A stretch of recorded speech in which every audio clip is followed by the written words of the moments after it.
का यह वीडियो जो देखेगा वो पाएगा, जो जाएगा वो पछताएगा। क्योंकि आज की इस वीडियो में इतनी ज़बरदस्त की क्वेश्चन आपको बताने वाले हैं। आपको पता है कि बिहार बोर्ड ने बताया है कि आपको पिछले वर्षों का जो ऑफिशियल मॉडल पेपर जारी किया गया है, जो पिछले वर्षों का परीक्षा हो चुका है, उस क्वेश्चन को आपको काफ़ी ज़्यादा पढ़ना है और उसी क्वेश्चन को आपको याद करना है, क्योंकि लॉकडाउन में पढ़ाई नहीं हुई है। तो आज की इस वीडियो में हम आपको 2018 में जो बिहार बोर्ड के द्वारा ऑफिशियल मॉडल पेपर संस्कृत का जारी किया गया, उसका आपको पूरे की पूरी एकदम करेक्ट आंसर बताने वाले हैं। इसी तरह लगातार आपकी क्लास चल रही है, इसके लिए अभी तक चैनल को सब्सक्राइब नहीं किया तो जल्दी से कर लीजिए, क्योंकि जब तक आप चैनल को सब्सक्राइब नहीं करेंगे आपको आगे से वीडियो नहीं मिल पाएगी। और हाँ, आपके लिए एक एक मिनट काफ़ी महत्वपूर्ण है, क्योंकि आपके पास काफ़ी कम समय है और इसमें आपको एक एक क्वेश्चन जो बताने वाले हैं काफ़ी ज़्यादा इंपॉर्टेंट है, आपको दिमाग में बैठाते जानी है। आइए बात करते हैं पहले नंबर प्रश्न की। तो सबसे पहला नंबर प्रश्न कह रहा है मनःधन रथ की संधि होगी। आपको बताना है कि मनःधन रथ की संधि क्या होगी। तो इसका बिल्कुल सही उत्तर हो जाएगा ऑप्शन बी नंबर की मनोरथ। एक क्वेश्चन को दिमाग में बैठाते जानी है, आपके लिए एक एक क्वेश्चन काफी ज्यादा इंपॉर्टेंट, एकदम अमृत के समान है। अगला देखिए क्वेश्चन क्या कह रहा है, इसलिए बोल रहे हैं वीडियो को छोड़ करके जाएगा, काफी नुकसान हो जाएगी। अगर आप वीडियो पे आ चुके हैं तो बहुत अच्छी बात है आपके लिए। अगला प्रश्न है कि नयनम का संधि विच्छेद होगा।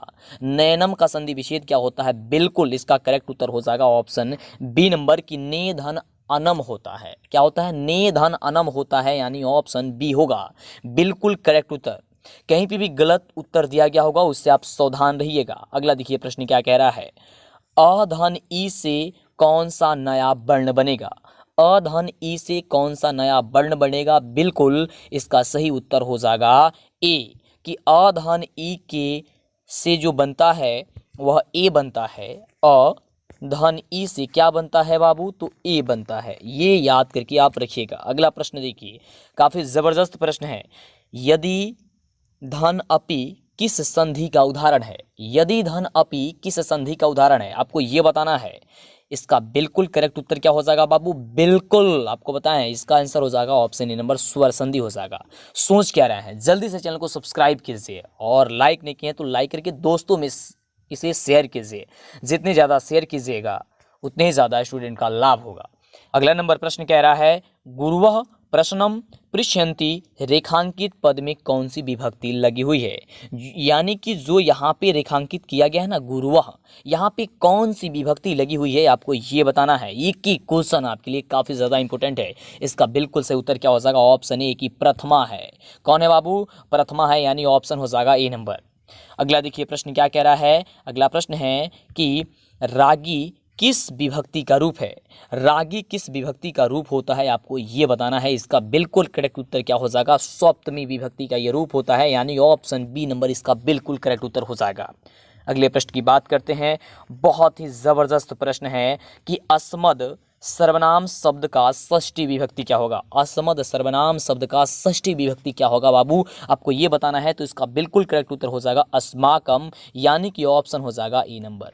क्या होगा बाबू, अस्माकम होगा, ऑप्शन ए नंबर हो जाएगा। अपने दोस्तों में ज़्यादा शेयर कीजिएगा, क्योंकि उनकी लाइफ बर्बाद होने से बच जाए। आपकी एक शेयर किसी का भाग्य बचा सकता है, क्योंकि उनकी पढ़ाई लॉकडाउन की स्थिति में हुई नहीं है। और आप भी अगर इस वीडियो पे आ चुके हैं तो प्लीज़ एक जगह हो करके, शांत जगह हो करके क्वेश्चन को ध्यानपूर्वक देखिए।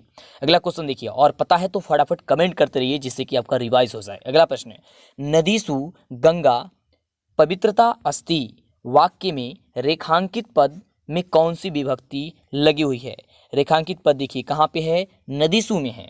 तो नदीसु में कौन सी विभक्ति लगी हुई है आप बताइए, आपके पास अनोखा समय है। इसका बिल्कुल से उत्तर हो जाएगा ऑप्शन बी नंबर। आप चेक कीजिए कि आप कितने प्रश्न का जवाब दे पाते हैं। अगला प्रश्न, बहुत ही बढ़िया प्रश्न कह रहा है प्रश्न कि भवामी किस धातु का रूप है। भवामी किस धातु का रूप है बाबू, तो ये है भू धातु का रूप, यानी ऑप्शन हो जाएगा ए नंबर। ये कौन सी धातु का रूप है बाबू, भू धातु का रूप है, यानी कि ऑप्शन ए नंबर हो जाएगा। अगला देखिए प्रश्न कह रहा है कि जही किस लकार का रूप है, आपको बताए हैं। बताइए कि जही किस लकार का रूप है, लट लकार, लंग लकार, लोट लकार या फिर लीट लकार। जही किस लकार का रूप होता है आपको ये बताना है, एकदम दिमाग में बैठाते जानिए। बिल्कुल जही जो है आपका लोट लकार है, यानी कि ऑप्शन सी नंबर बिल्कुल इसका करेक्ट उत्तर हो जाएगा। अगला देखिए प्रश्न क्या कह रहा है, बहुत ही शानदार प्रश्न है कि सह व्याघ्रात विभेति रेखांकित पद में किस लकार का प्रयोग हुआ है। यहाँ पे देखिए रेखांकित पद कौन सा है, विभेति है, और विभेति में आपको बताना है कि कौन सी लकार का प्रयोग हुआ है, लिट लकार, लट लकार, लंग लकार या फिर विधिलिंग लकार का, कौन से लकार का। ये क्वेश्चन का उत्तर हमने आपको पहले ही बता दिया है बाबू। तो इसका बिल्कुल सही उत्तर हो जाएगा आपका ऑप्शन बी नंबर कि लट लकार। क्या होगा? लट लकार ऑप्शन हो जाएगा बी नंबर। अगला नंबर प्रश्न देखिए, बहुत ही जबरदस्त प्रश्न है। पाड़ी पादम किस समास का उदाहरण है बाबू? पाड़ी पादम किस समास का उदाहरण है? तो ये जो है वह द्वंद्व समास का उदाहरण है, यानी कि ऑप्शन जो हो जाएगा बी नंबर हो जाएगा। द्वंद्व समास का क्यों है? क्योंकि इसमें दोनों पद प्रधान है। अगला नंबर प्रश्न काफी इंपोर्टेंट प्रश्न है कि पितरम अंबरम यस्य सह का समस्त पद क्या होगा? काफी बढ़िया प्रश्न है, फटाफट बताइए सोच समझ करके इसका उत्तर क्या होगा। एक एक क्वेश्चन आपके लिए काफी ज्यादा इंपोर्टेंट है बाबू। तो इसका बिल्कुल सही उत्तर हो जाएगा ऑप्शन बी नंबर कि पीताम्बरः, यानी ऑप्शन हो जाएगा बी नंबर। पीताम्बरः ऑप्शन हो जाएगा बी नंबर। एकदम एक ही क्वेश्चन को ध्यान में रखते जाइए। अगला प्रश्न देखिए क्या कह रहा है, काफी जबरदस्त क्वेश्चन है। अगला नंबर प्रश्न देखिए, बहुत ही इंपोर्टेंट प्रश्न है कि प्रतिदिनम का विग्रह क्या होगा? प्रतिदिन का विग्रह, तो इसका बिल्कुल क्या उत्तर हो जाएगा? फटाफट विग्रह करके बताइए। बिल्कुल इसका सही उत्तर हो जाएगा ऑप्शन सी नंबर कि दिनम दिनम इति। दिनम दिनम इति एकदम दिमाग में बैठाते जाओ, ऑप्शन हो जाएगा सी नंबर। क्या हो जाएगा? Option C number. अगला देखिए प्रश्न क्या कह रहा है, 15 नंबर, अव्ययीभाव समास का सही उदाहरण क्या होगा? अव्ययीभाव समास का सही उदाहरण आपको क्या होता है, आपको ये बताना है। इसका बिल्कुल करेक्ट उत्तर क्या होगा आपको बताना है, और नहीं पता है तो एकदम शांत जगह बैठ करके, आपके पास अनोखा समय है बाबू, यही समय है कुछ कर देने की। तो आप शांत जगह बैठ करके जवाब दीजिए, और नहीं आपको पता है तो शांत जगह बैठ करके एकदम कान में ईयरफोन लगा करके सुनिए। ईयरफोन नहीं है तब भी शांत जगह बैठ करके सुनिए। तो क्या होगा इसका बिल्कुल सही उत्तर? ऑप्शन ए नंबर हो जाएगा कि यथाशक्ति। क्या हो जाएगा बाबू? यथाशक्ति हो जाएगा, यानी ऑप्शन हो जाएगा ए नंबर। अगले प्रश्न की बात करते हैं। तो देखिए अगला प्रश्न क्या कह रहा है, बहुत ही बढ़िया प्रश्न है। और प्रश्न कह रहा है कि रामेण सह सीता बनम गतवती वाक्य में रेखांकित पद रामेण में तृतीय विभक्ति है। ये आपको बतानी है कि जो तृतीय विभक्ति है उसका विधायक सूत्र कौन है, आपको ये बताना है। यहाँ पे देखिए एक बार और पढ़ लीजिए, क्वेश्चन थोड़ा सा लंबा है कि रामेण सह सीता बनम गतवती वाक्य में रेखांकित पद जो रामेण में तृतीय विभक्ति विधायक सूत्र है वह कौन सा सूत्र है, आपको ये बताना है। काफ़ी ज़बरदस्त क्वेश्चन है। अब आपको अंदाज़ा लग रहा होगा कि आप कितने में हैं, आपकी तैयारी कितनी हुई है। इसका बिल्कुल सही उत्तर हो जाएगा ऑप्शन ए नंबर सहार्थे तृतीया। सहार्थे तृतीया जो होगी इसका बिल्कुल सही उत्तर हो जाएगी। डरना नहीं है अगर आपको थोड़ी सी दिक्कत हो रही है, क्योंकि देखिए संस्कृत है और संस्कृत में आप मन ना देते थे पढ़ने में, वही दिक्कत हो रही है। लेकिन काफ़ी आसान क्वेश्चन पूछा गया है, तो धीरे धीरे अभी मौका है। आप लगातार हमारा वीडियो देखिए, आपकी तैयारी कंप्लीट हो जाएगी। वैसे तो इन सभी प्रश्नों का उत्तर आपको पता ही होगा, नहीं पता है कोई भी दिक्कत नहीं, अभी समय है आपके पास। अगला क्वेश्चन देखिए क्या कह रहा है कि अपादान कारक में किस विभक्ति का प्रयोग होता है? अपादान कारक में किस विभक्ति का जो है वह प्रयोग होता है, आपको ये बताना है। तो इसका बिल्कुल सही उत्तर हो जाएगा पंचमी विभक्ति का होता है, यानी ऑप्शन हो जाएगा ए नंबर, है ना। काफ़ी धीरे धीरे संस्कृत आपको बोल रहे हैं ताकि आपको समझ में आए, आप याद कर लें। अगला देखिए प्रश्न, अगला प्रश्न कह रहा है कि कविषु कालिदासः श्रेष्ठः अस्ति वाक्य के रेखांकित पद में सप्तमी विभक्ति विधायक सूत्र क्या है? कविषु कालिदासः श्रेष्ठः अस्ति, यानी कि कवियों में कालिदास क्या है? श्रेष्ठ है। वाक्य में जो रेखांकित है कौन है? कविषु। इसमें बताना है कि जो सप्तमी ये लगा हुआ है उसमें विभक्ति का जो विधायक सूत्र है वह क्या होगा? तो बिल्कुल इसका जो सही उत्तर हो जाएगा वो बिल्कुल सही उत्तर क्या होगा? ऑप्शन ए नंबर हो जाएगा कि यत्स्य निर्धारणम। यत्स्य निर्धारणम, यानी कि ऑप्शन हो जाएगा ए नंबर। अगले नंबर प्रश्न की बात करते हैं। तो अगला देखिए प्रश्न बहुत ही बढ़िया प्रश्न है, 19 नंबर के डैश, यानी कि यहाँ पे कुछ खाली स्थान है, आपको भरना है। नमः रिक्त स्थान की पूर्ति किस पद से होगी, आपको ये बताना है। बहुत ही बढ़िया प्रश्न है और आप लोग तो बोलते भी हैं, है ना। गणेशाय नमः आप ये बोलते हैं, यानी कि ऑप्शन हो जाएगा आपका बी नंबर कि गणेशाय नमः, है ना। तो ऑप्शन होगा बी नंबर। देखिए ये सभी का सभी ऑप्शन एक ही जैसा है, ऐसा ही आपकी परीक्षा में ऑप्शन पूछा जाएगा, क्वेश्चन पूछा जाएगा, एकदम मिलता जुलता ऑप्शन सभी रहेगा। लेकिन आपको एकदम सोच समझ करके ध्यान से आपको उसकी जवाब देनी है। अगला देखिए प्रश्न क्या कह रहा है, काफ़ी इंपॉर्टेंट प्रश्न है। और प्रश्न देखिए क्या कह रहा है, बहुत ही ज़बरदस्त प्रश्न है। थोड़ी सी इसे हम जूम कर देते हैं ताकि आपको अच्छे से दिखाई दे। चलिए तो देखिए प्रश्न कह रहा है कि अभिज्ञान पद में किस उपसर्ग का प्रयोग हुआ है। अभिज्ञान पद में किस उपसर्ग का प्रयोग हुआ है आपको ये बताना है। तो काफ़ी इजी है ये कि जो शब्द के पहले रहते हैं वही आपका उपसर्ग हो जाता है, यानी कि हो जाएगा इसमें अभी। ऑप्शन क्या हो जाएगा, ए नंबर हो जाएगा। अगला देखिए प्रश्न बहुत ही बढ़िया प्रश्न है कि अति उपसर्ग से निर्मित पद कौन है, निर्मित शब्द कौन है। अति उपसर्ग से क्या बना हुआ है मिल करके आपको ये बताना है। तो बिल्कुल इसका सही उत्तर हो जाएगा अत्यंत। अति धन यंत होता है अत्यंत, तो इसको विग्रह करके जब बनाइएगा तो आपको समझ में आएगा। ये संस्कृत में थोड़ी सी कठिन होती है उपसर्ग, है ना, लेकिन जब उसे आप बढ़िया से सॉल्व कीजिएगा तो आपको बन जाएगा। ऑप्शन क्या हो जाएगा इसका, अत्यंत हो जाएगा। अति से होता है अत्यंत, यानी ऑप्शन होगा बी नंबर। अगला देखिए बहुत ही बढ़िया प्रश्न है कि गत्वा में प्रयुक्त प्रत्यय कौन है। गत्वा में कौन जो है वह प्रत्यय प्रयुक्त है, आपको ये बताना है। इसका बिल्कुल सही उत्तर हो जाएगा कत्वा, है ना, आधा क फिर आधा त वा, है ना, ये होता है ना। इसका क्या हो जाएगा, ऑप्शन हो जाएगा ए नंबर। अगला देखिए प्रश्न बहुत ही बढ़िया प्रश्न है और इसे आपको एकदम दिमाग में बैठा लेना है। प्रश्न कह रहा है कि गच्छतम बालकम पश्य रेखांकित पद में प्रयुक्त प्रत्यय आपको बताना है। यानी कि रेखांकित पद कौन है, तो गच्छतम है, यानी इसमें आपको बताना है प्रत्यय जो है वह कौन सा प्रत्यय लगा हुआ है। तो इसका बिल्कुल सही उत्तर हो जाएगा श्रित प्रत्यय लगा हुआ है, यानी ऑप्शन हो जाएगा ए नंबर। ठीक है, चलिए अगले प्रश्न की बात करते हैं। बहुत ही शानदार प्रश्न है, कह रहा है कि मानवः पद में किस तद्धित प्रत्यय का प्रयोग हुआ है। मानवः पद में किस तद्धित प्रत्यय का प्रयोग हुआ है। काफी बढ़िया प्रश्न है, तो इसका बिल्कुल सही उत्तर हो जाएगा कि अन्न प्रत्यय का प्रयोग हुआ है, यानी ऑप्शन क्या हो जाएगा, ए नंबर हो जाएगा। क्या हो जाएगा, ऑप्शन नंबर ए हो जाएगा, अन्न प्रत्यय का प्रयोग हुआ है। अगला देखिए बहुत ही बढ़िया प्रश्न है और देखिए प्रश्न कह रहा है कि किशोरी पद में प्रयुक्त स्त्री प्रत्यय क्या होगा। किशोरी में आपको ये बताना है। तो ये तो काफी इजी है, बिल्कुल ऑप्शन हो जाएगा बी नंबर डी प्रत्यय।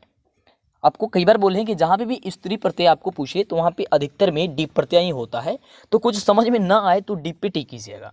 ये बात आप दिमाग में अपनी बैठा लीजिए। आइए अगले प्रश्न की बात करते हैं। अगला देखिए प्रश्न कह रहा है कि जंतु गुहायाम कह निहितः।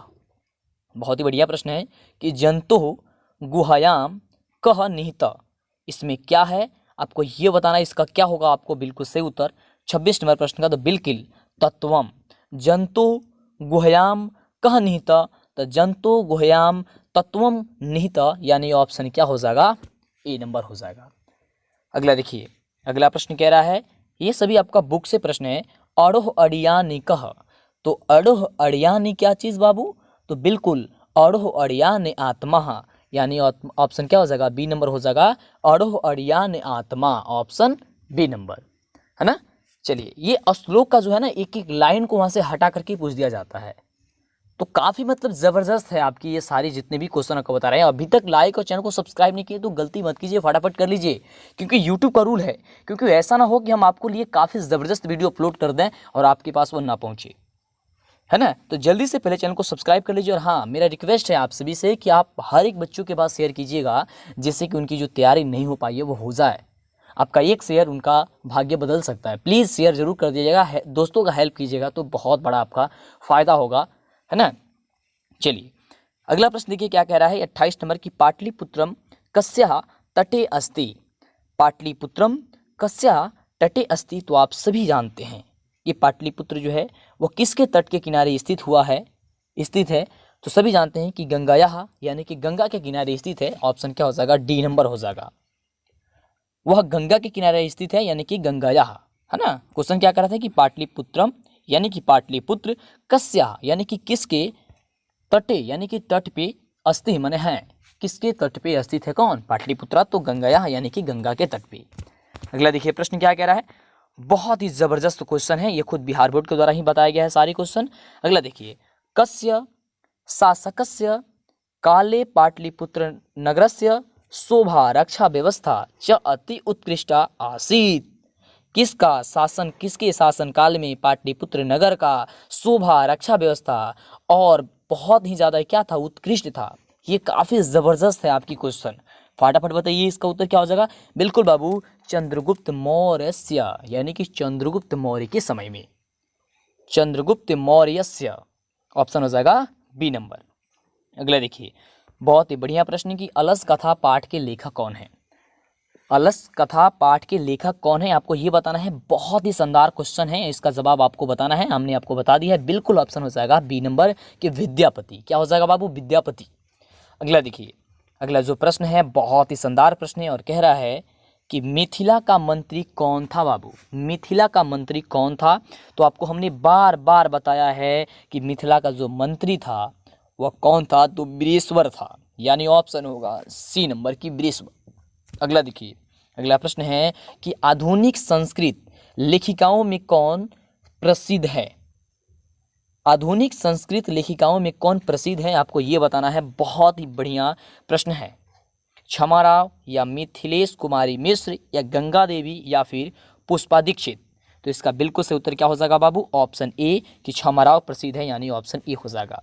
और जब भी आप क्वेश्चन को सॉल्व करेंगे संस्कृत में तो ध्यान पूर्वक क्वेश्चन को आराम से एकदम शांति दिमाग से क्वेश्चन को पढ़िएगा। जल्दी जल्दी के चक्कर में कीजिएगा तो गड़बड़ हो जाएगी, प्लीज़ मैं आपसे रिक्वेस्ट करता हूँ। अगला प्रश्न, संस्कृत साहित्य लेखिका में सर्व शुक्ला सरस्वती किसे कहा गया है। जो सर्व शुक्ला सरस्वती कहा गया ना संस्कृत लेखिका पाठ में, वह किसे कहा गया है आपको ये बताना है। विजयांका को, मैत्रेयी को, अपाला को या फिर उर्वशी को, किसे कहा गया है बाबू, तो इसका बिल्कुल सही उत्तर क्या हो जाएगा, ऑप्शन ए नंबर की विजयांका को कहा गया है, यानी ऑप्शन हो जाएगा ए नंबर। अगला देखिए, प्रश्न बहुत ही बढ़िया प्रश्न है कि भारत की शोभा से कौन प्रसन्न होते हैं। भारत की शोभा से जो है वह कौन प्रसन्न होते हैं, ईश्वर, जंतु, दानव या फिर मनुष्य, तो इसका बिल्कुल सही उत्तर हो जाएगा कैसे, ऑप्शन ए नंबर की ईश्वर प्रसन्न होते हैं। और कहते हैं कि भारत में हम एक बार कम से कम जन्म लेते, है ना, तो ये ऑप्शन क्या हो जाएगा, ए नंबर हो जाएगा कि ईश्वर प्रसन्न होते हैं। अगला देखिए, प्रश्न काफ़ी ज़बरदस्त प्रश्न है कि कस्य यानी कि किसका, महिमा सर्वत्र गीयते यानी कि किसका महिमा जो होती है सब जगह गाई जाती है, तो भारतस्य का यानी कि भारत देश का महिमा क्या किया जाता है, सब जगह गाई जाती है। ऑप्शन क्या हो जाएगी, बी नंबर हो जाएगी। अगला देखिए, प्रश्न कह रहा है कि कति संस्काराः भवन्ति। कति संस्काराः भवन्ति यानी कि संस्कार जो होते हैं वह कितने होते हैं, तो आपको बताए थे कि 16, यानी ऑप्शन क्या हो जाएगा, सी नंबर, 16 संस्कार होते हैं, ऑप्शन हो जाएगा सी नंबर। अगला देखिए, प्रश्न क्या कह रहा है, बहुत ही बढ़िया प्रश्न है। अगला नंबर प्रश्न कह रहा है कि अंत्येष्टि संस्कारः कदा भवति, यानी कि अंतिम संस्कार कब होता है, तो सबको पता है कि मरने के बाद होता है, यानी कि मरणादअनंतरम, यानी ऑप्शन क्या हो जाएगा, ए नंबर हो जाएगा। एकदम दिमाग में आपको बैठाते जानी है। अगले प्रश्न की बात करते हैं। देखिए, अगला प्रश्न हम सभी क्या कह रहा है कि विदुर नीते संकलितः पठस्य नाम किमस्ति, है ना, विदुर नीते संकलितः पाठस्य नाम किमस्ति, तो इसका बिल्कुल सही उत्तर क्या हो जाएगा बाबू, ऑप्शन ए नंबर की नीति श्लोकः, यानी कि ऑप्शन हो जाएगा ए नंबर नीति श्लोकः, क्या हो जाएगा बाबू, ऑप्शन हो जाएगा ए नंबर। अगले प्रश्न की बात करते हैं, बहुत ही बढ़िया प्रश्न है कि राम प्रवेश रामस्य ग्रामस्य नाम किमस्ति। जो राम प्रवेश के गांव के जो नाम था वह कौन सा नाम था आपको ये बताना है। तो आपको हमने कई बार बताया है कि भीखनटोला नाम था, यानी ऑप्शन हो जाएगा सी नंबर की भीखनटोला। ठीक है, कौन था, भीखनटोला, यानी कि ऑप्शन हो जाएगा सी नंबर। अगला नंबर प्रश्न काफ़ी इंपोर्टेंट प्रश्न है कि स्वामी दयानंद का आसित, यानी कि स्वामी दयानंद कौन थे, तो आप सभी को पता है कि स्वामी जो दयानंद थे वह कौन थे बाबू, तो समाज उद्धारक, यानी कि ऑप्शन हो जाएगा डी नंबर। ठीक है, ऑप्शन क्या हो जाएगा, डी नंबर। वह वैज्ञानिक नहीं थे, वह कृषक नहीं थे, वह राजनेता भी नहीं थे, वह कौन थे, समाज उद्धारक, यानी ऑप्शन हो जाएगा डी नंबर। अगला देखिए, प्रश्न काफ़ी इंपोर्टेंट प्रश्न है। तो कह रहा है कि मंदाकिनी वर्णम पठस्य रचनाकारः कः, यानी कि मंदाकिनी वर्णन जो पाठ है उसका रचनाकार कौन है आपको ये बताना है। काफ़ी ज़बरदस्त क्वेश्चन है ना। फटाफट लाइक कीजिए, जब अभी तक लाइक नहीं किए तो जल्दी से लाइक कर देंगे और जवाब देने का प्रयास करेंगे। मंदाकिनी वर्णम पाठस्य रचनाकारः का, तो इसका बिल्कुल से उत्तर हो जाएगा ऑप्शन बी नंबर कि वाल्मीकि। कौन है उसके लेखक, तो वाल्मीकि है उसके रचनाकार है ना। चलिए अगले प्रश्न की बात करते हैं। अगला नंबर प्रश्न कह रहा है कि व्याघ्र पथिक कथायाः रचनाकारः क आसीत्, है ना, यानी कि व्याघ्र पथिक जो कथा है उसके रचनाकार जो है वह कौन है। ये बहुत ही शानदार क्वेश्चन है बाबू, एक ही क्वेश्चन आपके लिए काफी ज्यादा इंपॉर्टेंट है। क्या हो जाएगा, नारायण पंडितः, यानी ऑप्शन हो जाएगा क्या चीज, सी नंबर। क्या है, कौन है वो, तो नारायण पंडित है, यानी ऑप्शन हो जाएगा सी नंबर। अगला देखिए, अगला प्रश्न कह रहा है कि सूर्यपुत्र क आसित, सूर्यपुत्र कौन है, तो सूर्यपुत्र कौन है, ये तो काफी इजी क्वेश्चन है, ऑप्शन हो जाएगा बी नंबर की कर्ण, यानी कि कर्ण है। कौन है, कर्ण, यानी कि कर्ण। अगला देखिए प्रश्न क्या कह रहा है, बहुत ही शानदार प्रश्न है और कह रहा है कि वैरेण्यकस्य शमनम असंभवम, वैरेण्यकस्य शमनम असंभवम, तो इसका बिल्कुल सही उत्तर क्या हो जाएगा, फटाफट बताइए। बिल्कुल इसका सही उत्तर हो जाएगा वैरस्य, यानी कि ऑप्शन हो जाएगा क्या चीज, बी नंबर। क्या हो जाएगा बाबू, वैरस्य, यानी ऑप्शन हो जाएगा बी नंबर। अगला देखिए कह रहा है काम बिना ज्ञानम भारः, किसके बिना जो है ज्ञान है क्या है, भार के समान है। बिल्कुल, तो इसका सही उत्तर क्या हो जाएगा, फटाफट बताइए। तो क्रियाम बिना, है ना, क्रियाम बिना क्या है, ज्ञान जो है वो एक भार के समान है, ऑप्शन क्या हो जाएगा, बी नंबर। अगला देखिए, अगला प्रश्न हम सभी क्या कह रहा है कि संख्या दर्शनस्य प्रवर्तकः कः आसीत्, संख्या दर्शनस्य प्रवर्तकः कः आसीत्, यानी कि संख्या दर्शन का प्रवर्तक कौन है, तो इसका बिल्कुल सही उत्तर क्या हो जाएगा, ऑप्शन बी नंबर कि कपिलः। कौन, कपिलः, यानी ऑप्शन हो जाएगा बी नंबर। अगला देखिए प्रश्न काफी जबरदस्त प्रश्न है कि काल पर्याप्त का क्षयम भवति, काल पर्याप्त का क्षयम भवति, तो इसका बिल्कुल सही उत्तर हो जाएगा ऑप्शन ए नंबर की शिक्षा। क्या हो जाएगा बाबू, शिक्षा, कि काल पर्याप्त शिक्षा क्षयम भवति, यानी कि ऑप्शन क्या हो जाएगा, ए नंबर।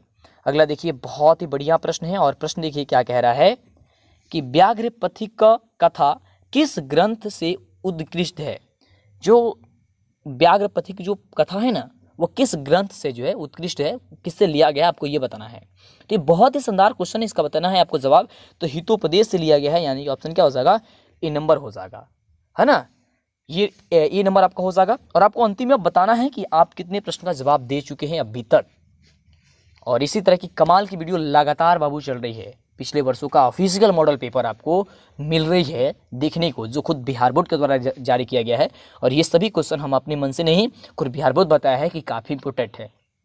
अगले देखिए, अगला प्रश्न है कि औद्योगी पुरुष के पास कौन आ जाती है, औद्योगी पुरुष के पास कौन आ जाती है, सरस्वती, लक्ष्मी, अशांति या फिर क्रोध, तो इसका बिल्कुल सही उत्तर क्या हो जाएगा, ऑप्शन नंबर क्या हो जाएगा, बी नंबर हो जाएगा कि उद्योगी जो पुरुष है उनके पास क्या आ जाती है, लक्ष्मी आ जाती है ना, जो उद्योग धंधे करते हैं उनके पास क्या आ जाती है, लक्ष्मी आ जाती है, यानी ऑप्शन हो जाएगा बी नंबर। और अगला प्रश्न कह रहा है कि नीतिकार आलस को क्या मानते हैं, नीतिकार जो आलस है उसको क्या मानते हैं, राजा, शत्रु, छात्र या फिर मित्र, तो इसका बिल्कुल करेक्ट उत्तर क्या हो जाएगा, ऑप्शन हो जाएगा बी नंबर कि शत्रु मानते हैं। और वैसे भी शत्रु मानना भी चाहिए, आलस हमारे अंदर काफ़ी बड़ी चीज़ है। और प्लीज़ मैं आपसे रिक्वेस्ट करता हूँ, आपके पास अनोखा कुछ क्षण आपके लिए बचा हुआ है और उस क्षण में भी आप बदल सकते हैं अपने आप को। आलस को निकाल करके फेंकिए, पढ़ने का भले ही मन नहीं करता लेकिन अब उठिए, जगिए, अब नहीं पढ़िएगा तो कब पढ़िएगा बाबू, प्लीज़ फटाफट से उठिए और एकदम पढ़ाई में लग जाइए, है ना, एकदम लग जाना आपको। और इसी तरह की कमाल की वीडियो पाने के लिए चैनल को अभी तक सब्सक्राइब नहीं किया तो जल्दी से पहले चैनल को सब्सक्राइब कीजिए, लाइक कीजिए और दोस्त को ज़रूर अपनी भेजिएगा, काफ़ी ज़्यादा उन्हें हेल्प कीजिएगा। 2018 में केवल 50 ही प्रश्न पूछा जाता था, इसलिए आपने 50 प्रश्न का उत्तर देखा।